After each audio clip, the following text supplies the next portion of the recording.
ইন্না কাযালিকা নাজজিল মুহসিনিন। দেখো, ওহ, আল্লাহ বলবে, দেখো আজকে আমি সমস্ত নেককারদেরকে তোমার মতো এভাবেই বিনিময় দিয়েছি।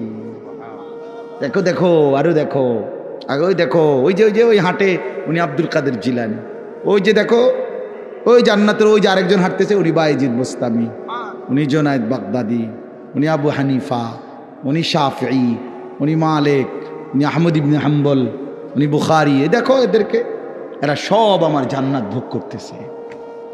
ওই দেখো আবু বকর, ওই যে ওমর, ওই যে উসমান, ওই যে আম্বিয়ারা। এক হাবশি গোলাম, এক কালো সাহাবি নবীর একদিন জিজ্ঞেস করছে, আমরা নিজে পড়ছি তাফসিরে, সূরা নিসাতে আছে, নবীজির একদিন একজন কালো সাহাবি ছিলেন, উনি, ওনার একটা অভ্যাস ছিল, উনি একটু পর পর মাঝে মাঝে নবীজির সামনে আসতেন, আইয়ামে চাইতেন কতক্ষণ, আবার যাইতেন, কিছু বলতো না। একদিন একাকী পাইয়া নবীজি সাল্লাল্লাহু আলাইহি সাল্লাম জিজ্ঞেস করছে, কিতা চাও, আবার যাওগা? তখন উনি বলছে, ইয়া রাসূলুল্লাহ, আমার আজকে একটা কথা আছে, তাইলে? বলছে বলো। বলছে, ইয়া রাসূলুল্লাহ, মূল বিষয় হলো আল্লাহ তাআলা আপনাকে যে সর্বশ্রেষ্ঠ সৌন্দর্য দান করছেন, আমি তো তার সাথে একজন নিগ্রু হাবশি কালো গোলাম, আমার তো কোনো তুলনা হয় না। আপনারে আল্লাহ তাআলা বাহ্যিক সৌন্দর্য দিছেন সবচেয়ে বেশি, আভ্যন্তরীণ কামালিয়াতও দিছেন সবচেয়ে বেশি। আপনার চেহারা মোবারক সবচেয়ে সর্বশ্রেষ্ঠ সুন্দর, আপনার অন্তর মোবারক তাও সর্বশ্রেষ্ঠ সুন্দর।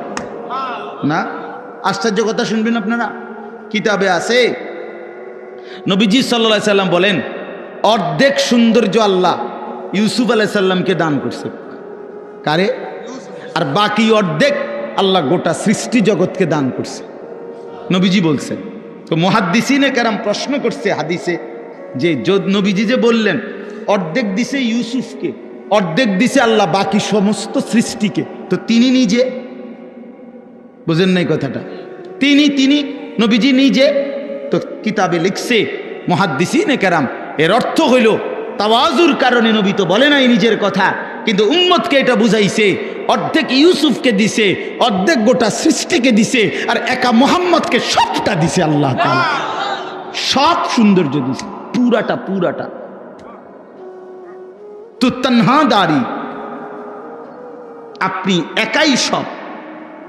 ১৬ লাখ নবীর যত মুজিজা, সিফাত, গুণ, বৈশিষ্ট্য, আল্লামা ইকবাল বলছে, বন্ধু ও নবী, আপনি একাই সব।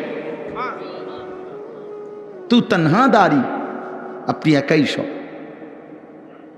তো এজন্য বললাম, ও বেচারা নবীকে বলছে, সাহাবী, আমি যখনই মনটা কষ্ট লাগে, দুঃখ, ব্যথা, পেরেশানিতে থাকি, অস্থিরতায় পড়ি, আপনার চেহারা মোবারকের দিকে একটা নজর আইসা তাকাইলে আমার সব দুঃখ ভুলে যায়। এই জন্য আইএস জায়গা। কিন্তু এখন আমি জানতে চাচ্ছি, নবী, আপনি তো জান্নাতে, আখেরাতে সর্বশ্রেষ্ঠ জান্নাতে যাবেন, আর আমারে যদি আল্লাহ দয়া করে দেয়ও তো একটা জান্নাতে দিবে, তো আমার প্রশ্ন হলো, ইয়া রাসূলুল্লাহ, আপনি যদি সর্বশ্রেষ্ঠ জান্নাতে থাকবেন, আমি থাকবো একটা এমনি জান্নাতে, সেই জান্নাতে গিয়ে আমি তো আর আপনারে দেখব না, কারণ আপনি তো চলে যাবেন অনেক ঊর্ধ্বে, আমি থাকবো অন্য জান্নাতে। এই তখন আপনার ওই পবিত্র চেহারা যদি আমি না দেখি, তাহলে আমি তো জান্নাতে থাইকেও আরাম পাইতাম না। এই তখন আমার কি হবে? আহা, আল্লাহ তাআলা কোরআনুল কারীমের আয়াত নাজিল করে জানাইছে, ওমান ইউতিইল্লাহ ওয়ার রাসূল, বন্ধু বলে দেন, যে বা যারা আল্লাহর আনুগত্য করবে, রসূলের সুন্নাতের অনুসরণ করবে, আমি আল্লাহ ওয়াদা দিলাম তাদের সকলকেই আপনি বন্ধুর সাথেই থাকতে দেন। ফাউলাইকা মাআল্লাযীনা আনআমা আল্লাহু আলাইহিম মিনান নাবিয়্যিন, আপনার সাথে থাকতে দেব, আপনার সাথে কয়জন রাখবেন, আর সেটা আমি না বুঝবো। তুই জান্নাত কি 3টা রুম নি মনে করছো? তুই কথা বোঝেন নাই? আপনি আমি কি মনে করছেন? জান্নাত মানে 3টা রুম আর 2টা বারিন্দা? তো আল্লাহ তাআলা ওয়াদা দিছে, তাফসিরে লিখছে, এই সাহাবী খুশি হয়ে গেছে। আচ্ছা নবী, বোঝা গেল আপনারা যদি পূর্ণ অনুসরণ করতে পারি, তাহলে তো আপনার সাথেই থাকবো। কিন্তু আমার আরেকটা কথা জানার আছে। এই হাবশি সাহাবী আরেকটা কথা বলছে, যে আপনি যে আল্লাহরে দেখবেন, আল্লাহর দিদার, আর আমরা যে আল্লাহরে দেখমু, এটার মধ্যে ব্যবধান আছে, আমি বুঝি। আপনি আল্লাহরে দেখা যাই, আপনি আল্লাহর দিদার পাবেন, সেইটার যেই শান, আমি আল্লাহরে দিদার পাওয়া, এটার শান আলাদা, এটা আলাদা বিষয়। মানে আমার জানার বিষয় হইল, আপনারা তো দেখতে পারবো কইলেন, এবার আমি জানতে চাই, আপনি যখন আল্লাহকে দেখবেন তখন আমার সাথে রাখবেন। আল্লাহর নবী বললেন, সাহাবী আমি ওয়াদা দিলাম আমি তখনও তোমাকে সাথে রাখবো। এই তখন তাফসিরে আছে, এই সাহাবী একটা চিৎকার দিয়া ওইখানেই পড়ে ইন্তেকাল করেছে। निकल जाए दम तेरे कदमों के नीचे, यही दिल की हसरत, यही दिल की आरज़ू है। হে প্রিয়তম, আপনার কদমের নিচে জীবন দিয়ে দিলাম, এটাই ছিল আমার দিলের তামান্না, এটাই ছিল আমার দিলের আরজু। আল্লাহ আমাদেরকে তৌফিক দান করেন। তো আল্লাহ তাআলা বলেন, দেখো আমি এভাবে আমার প্রিয় বান্দাদেরকে বিনিময় দিয়েছি। পুরা জান্নাত ঘুরে ঘুরে দেখো আমার নেক বান্দারা কতটা আরামসে আছে। এবার শেষ হলো, ওয়াইলুন ইয়াউমাইদিল লিল মুকাদ্দিবিন। আল্লাহ তাআলা বলে, বড়ই দুর্ভোগ, বড়ই লাঞ্ছনা, বড়ই আযাব হবে সেদিন যারা মুকাদ্দিবিন, আমি আল্লাহর কথা মিথ্যা মনে করেছে। কি মনে করেছে? মুকাদ্দিবিন, মিথ্যু, আমার কথাকে মিথ্যা মনে করেছে, আমার কথাকে গুরুত্ব দেয় নাই। আল্লাহ বলেন কি হবে? তাদের অবস্থা হবে ওয়াইল, অত্যন্ত লাঞ্ছনা করা আযাব। তা আল্লাহ তাআলাকে যদি প্রশ্ন করি যে আল্লাহ, আপনার নাফরমান বান্দার আখিরাতে ভীষণ আযাব হবে, তো দুনিয়া? তো আল্লাহ তাআলা বলেন, আমি তাকে বলে দেই দুনিয়ায়, কুলু ওয়া তামাত্তাউ কালিলান ইন্নাকুম মুজরিমুন। এই ছেলেরা খেয়াল করো, এই একটা সাংঘাতিক গুরুত্বপূর্ণ কথা। এটা আল্লাহ প্রত্যেক পাপী নাফরমানকে বলে দুনিয়াতে, কুলু ওয়া তামাত্তাউ কালিলান, এই নাফরমান কিছুক্ষণের জন্য, কালিল মানে কিছুক্ষণ, কিছুক্ষণের জন্য খেয়ে নাও, দুনিয়া ভোগ করে নাও, তবে এটা মনে রাখো ইন্নাকুম মুজরিমুন, তুমি কিন্তু পাপী। এই বেঈমান, ভাত খাইতে বইছ, খা, তো মনে রাখিস তুই কিন্তু এশার নামাজ পড়স নাই।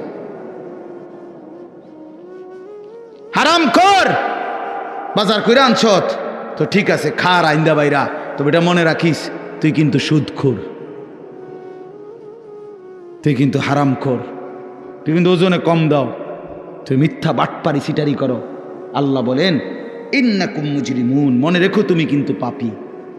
দুনিয়া ভোগ করতে দিচ্ছি আমি, কুলু ওয়া তামাত্তাউ কালিলান, কিছুক্ষণের দুনিয়া খেয়ে নাও, ভোগ করে নাও, তবে ওয়াইলুন ইয়াউমাইদিল লিল মুকাদ্দিবিন, আবারও বলছি মিথ্যাবাদী, সেদিন কিন্তু লাঞ্ছনা, সেদিন কিন্তু আযাব। ওয়া ইদা কিলা লাহুমুর কাউ লা ইয়ারকাউন, আল্লাহ তাআলা বলেন, সে আমার এমন নাফরমান বান্দা, আমি যখনই তাকে বলেছি নামাজ পড়তে, রুকু করতে, সে নামাজ পড়ে নাই। আমি দুনিয়া খাইতে দিছি, এর পরেও পড়তে দিছি, ঘুমাইতে দিলাম, এতভাবে আমার নিয়ামত দিলাম, ওমা নাফরমান, এর পরেও আমার সেজদা দেয়, আমার রুকু করে না।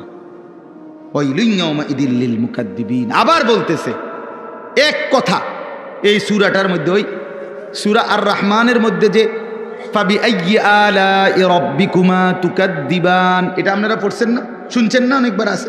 এই সূরার একটা বৈশিষ্ট্য হইল, এই সূরার মধ্যে এই কথাইটা, ওয়াইলুন ইয়াউমাইদিল লিল মুকাদ্দিবিন, মিথ্যাবাদীদের জন্য অত্যন্ত নিকৃষ্ট পরিণাম হবে সেদিন। এই কথাইটা বারবার, দুই লাইন পর পরে আল্লাহ এটা বলছে, একটু পর পরে বলছে, হে মিথ্যাবাদী, হে পাপী, তোমার জন্য কিন্তু সেদিন দুর্ভোগ, দুর্ভোগ, লাঞ্ছনা, আযাব। সর্বশেষ শব্দ হইল, আয়াত হইল, এই শেষ কথাটা আমার কলিজার মধ্যে সবচেয়ে বেশি ভয় লাগে। কোরআন শরীফের যে কথাটা শুনলে, যে কয়েকটা আয়াত আছে এর মধ্যে এটা একটা। আল্লাহ বলছেন ফাবিআইয়ি হাদিসিন বা'দাহু ইউমিনুন। ওহ, আল্লাহ বলে, বান্দা জানো, আমি 23 বছরে আমার বন্ধুকে দিয়ে 30 পারা কোরআন নাজিল করে আমার সমস্ত কথা বলেছি। 23 বছরে আমার বন্ধুকে দিয়ে আমি প্রতিটা নড়া চড়া বিন্দু বিসর্গ, নিঃশ্বাসটা পর্যন্ত আমি সুন্নাত তরিকা, নিয়ম কানুন সব আমার বন্ধুর মাধ্যমে তোমাদের জন্য দেখায় দিছি। তো এবার আল্লাহ বলেন, বান্দা এরপরে আর কোন কথা বললে, কোন কিতাব নাজিল করলে, কোন নবী দিলে ইউমিনুন, হায় বান্দা বিশ্বাস করতাম। আমি আর কেমনে বললে বিশ্বাস করতাম, আমি আর কারে পাঠাইলে বিশ্বাস করতাম। আমার সর্বশ্রেষ্ঠ কিতাবও দিয়েছিলাম, আমার সর্বশ্রেষ্ঠ রাসূলও দিয়েছিলাম। ফাবিআইয়ি হাদিসিন বাদাহু ইউমিনুন। আল্লাহ বলেন এরপরে এর চাইতে উত্তম, এর চাইতে দামি কথা আর কোনটা বললে বান্দা তুমি আমার উপরে ঈমান আনতা, আর কি বললে সেজদা করতা। আমার বন্ধু আর কত রাত চোখের পানি ফেললে বন্ধুর কথা মনে করতা। নবী কানছে কয়দিন। আম্মা জান আয়েশা রাদিয়াল্লাহু তাআলা আনহা বলেন, আমার ঘরের কামরার মধ্যে এসে আল্লাহর নবী এশার নামাজের কিছুক্ষণ পরে এসে নামাজের জন্য দাঁড়িয়েছেন। আম্মা জান আয়েশা বলেন, আল্লাহর কসম দুনিয়াবাসী, হযরতে বেলালের ফজরের আজানের সময় হয়েছে, এই সারাটা রাত আমি তাকিয়ে দেখছি নবী আমার, স্বামী আমার আল্লাহর কাছে নিজের উম্মতের জন্য চোখের পানি ফেলে অবিরাম কাঁদছে।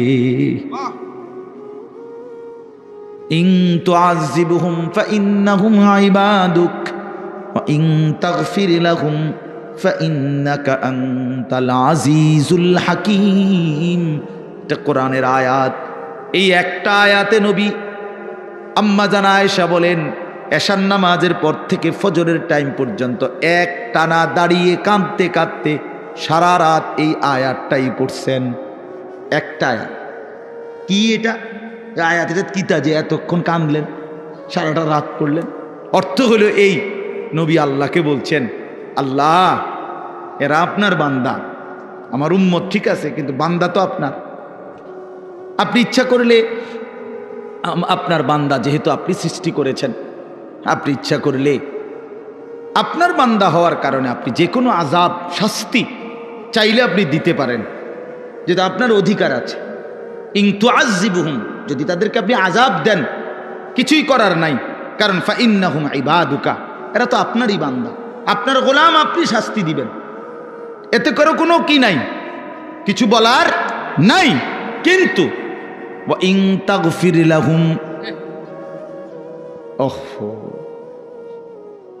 নবী বলেন আল্লাহ, কিন্তু যদি এই বন্ধুর দিকে তাকিয়ে আপনি যদি আমার উম্মতকে মাফ করে দেন, ফাইন্নাকা আনতাল আজিজ, আপনি তো সেই ক্ষমতাটাও রাখেন, আপনারে বাধা দিবে কে? শাস্তি দিলেও বাধা দেওয়ার কেউ নাই, মাফ করে দিলেও তো বাধা দেওয়ার কেউ নাই। কাঁদে বন্ধুর দিকে তাকিয়ে মাফ করে দেন। কি পরিমাণ কাঁদছে বাপ! সেই নবীজির সামনে উম্মতের প্রত্যেকের আমল নামা নবীজি সাল্লাল্লাহু আলাইহি সাল্লামের সামনে খোলা হবে। নবীজি দেখবেন উম্মতের আমল নামা, নবী উপস্থিত থাকবেন হাসরের মাঠে। থাকবেন না? কথা বলেন না কেন? থাকবেনই নবীজি উপস্থিত, তো নবীজি দেখবেনই আমল নামা। তো আমল নামা যখন দেখবে পৃষ্ঠার পর পৃষ্ঠা, পৃষ্ঠার পর পৃষ্ঠা, কোনোদিন ফজরের নামাজ নাই, 50 বছর মিথ্যা বলছে, 50 বছর সুদ খাইছে, 60 বছর ধরে বিড়ি সিগারেট খাইছে, প্রতিনিয়ত চায়ের দোকানে আড্ডা দিছে, টেলিভিশনে নাচ গান নর্তকীর ছবি দেখছে, খোদার 365 দিন বছরে বছরে কোনোদিন ফজরের নামাজ পড়ে নাই। এই আমল নামা দেখলে হযরত মাওলানা তারেক জামিল সাহেব বলে, হাসরের ময়দানে নবী তার উম্মতের আমল নামার এরকম গুনার নাফরমানি দেখা বহু উম্মতকে নবীজি ডাক দিয়া কাছে আইনা নিজের চাদর সরাইয়া পিঠ দেখাবে আর বলবে, উম্মত দেখো আমার পিঠটা, তায়েফের পাথরের আঘাতে আমার পিঠটা ছিদ্র করে ফেলছি আমি, বিনিময়ে এই আমল নামা নিয়ে আনলাম। এটা কি দেখাইলাম উম্মত? আমি এটা নিয়ে তোমার জন্য সুপারিশ করার জন্য কেমনে দাঁড়াইতাম আমার মালিকের সামনে? হ্যাঁ, আমি কি বলবো গিয়া, কেমনে বলুন? একটা সেজদা নাই, একটা নামাজ নাই, একটা হালাল রোজগার নাই, কিচ্ছু নাই। ওহ, আল্লাহ আমাদেরকে মাফ করে দেন। চলেন বাপ।